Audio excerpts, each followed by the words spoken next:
Milkipur seat पर जल्द हो सकता है चुनाव का ऐलान। बाबा गोरखनाथ ने याचिका वापस लेने की अर्जी दी है। अवधेश प्रसाद से जुड़ी याचिका वापस लेंगे गोरखनाथ। चुनाव आयोग ने झारखंड और महाराष्ट्र में चुनाव के साथ ही यूपी में 9 विधानसभा सीटों पर उपचुनाव की घोषणा कर दी है। हालांकि 10 सीटों पर उपचुनाव होने थे, लेकिन जो घोषणा है वो सिर्फ और सिर्फ 9 सीटों पर ही की गई है। लेकिन मिल्कीपुर सीट पर कोई ऐलान नहीं किया गया है। हाईकोर्ट में मुकदमा लंबित होने के चलते इलेक्शन कमीशन ने मिल्कीपुर उपचुनाव की तारीख घोषित नहीं की है। दरअसल पूर्व विधायक बाबा गोरखनाथ ने 2022 आम चुनाव को लेकर हाईकोर्ट में याचिका दायर की थी।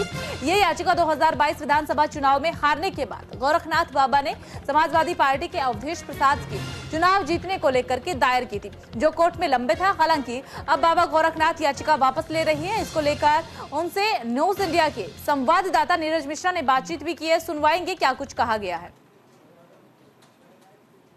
10 सीटों पर विधानसभा के उपचुनाव होने थे, लेकिन जो घोषणा हुई है 9 सीटों पर हुई है। 10वीं सीट है मिल्कीपुर। आखिर वहां पर क्यों घोषणा नहीं हुई चुनाव की? हमारे साथ बात करने के लिए हैं मिल्कीपुर के पूर्व विधायक बाबा गोरखनाथ जी। आपकी याचिका के कारण गोरखपुर जो मिल्कीपुर का चुनाव था वो घोषित नहीं हुआ। आज आप कोर्ट आए हैं, क्या कुछ पूरा ये मामला रहा? देखिए, 22 में मुझे एक सूचना संज्ञान में लगी कि अवधेश जी ने जो नोटरी कराई है, जिस पे उन्होंने शपथ लिया है, वो फ्रॉड है। 6 वर्ष पूर्व भी उनका लाइसेंस खत्म हो गया। नियमों में हम लोग गए, हम लोग कोर्ट आए अधिवक्ताओं के साथ कि उस पर सरकार स्टे दे दिया जाए, तब उन्होंने शपथ नहीं ली थी। कोर्ट ने स्टे तो नहीं दिया, पर मेरी बात को माना और सबको उन्होंने नोटिस की। उसमें मुकदमा चल रहा था। इसी बीच में धीरे धीरे समय बीतता गया, वो सांसद हुए और उस सीट पर उन्होंने इस्तीफा दे दिया। इस्तीफा देने के बाद हमने अधिवक्ताओं से बात की तो पता चला कि नहीं, जब इस्तीफा दे दी, जिस कुर्सी की लड़ाई थी वो शून्य हो गई। चूंकि ऐसा मामला देश में मुझे लगता है प्रदेश में तो पहला है, तो किसी को अंदाजा नहीं था कि मिल्कीपुर का चुनाव रुक जाएगा। कल जब इस तरीके की बातें आई तो जान लीजिए पैरों तले जमीन खसक गई। पूरी तैयारी हो रखी थी हम लोगों। आपको उम्मीद नहीं थी कि आपकी वजह से मिल्कीपुर का चुनाव रुक जाएगा? 9 सीटों पर ही चुनाव होगा, 10 सीटों पर चर्चा हो रही थी। सपने में नहीं थी सर, सपने में नहीं थी। नहीं, आज मैं क्यों भाग के आता है? अगर मेरे मन में इस तरीके से होता तो मैं कहता कि मैं मुकदमा लड़ूंगा।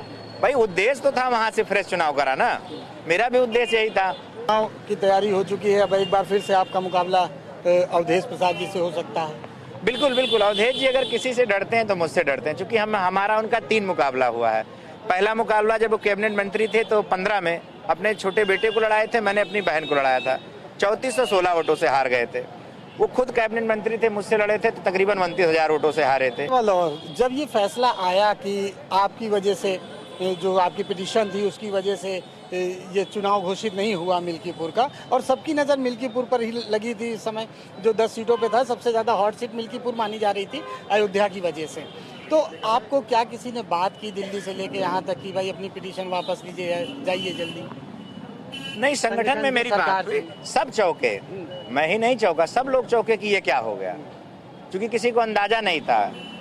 पर आज हम अपनी याचिका वापस लेंगे और इस जो विषय चल रहा है अगले 12 घंटे से, हाँ, उसका पटाक्षेप करेंगे और उसको शांत करेंगे। हम अपनी याचिका वापस लेते हैं और वहाँ जल्दी चुनाव हो, ऐसे मैं आयोग से सिफारिश करता हूँ। चुनाव की तैयारी पूरी है? पूरी तैयारी है सर।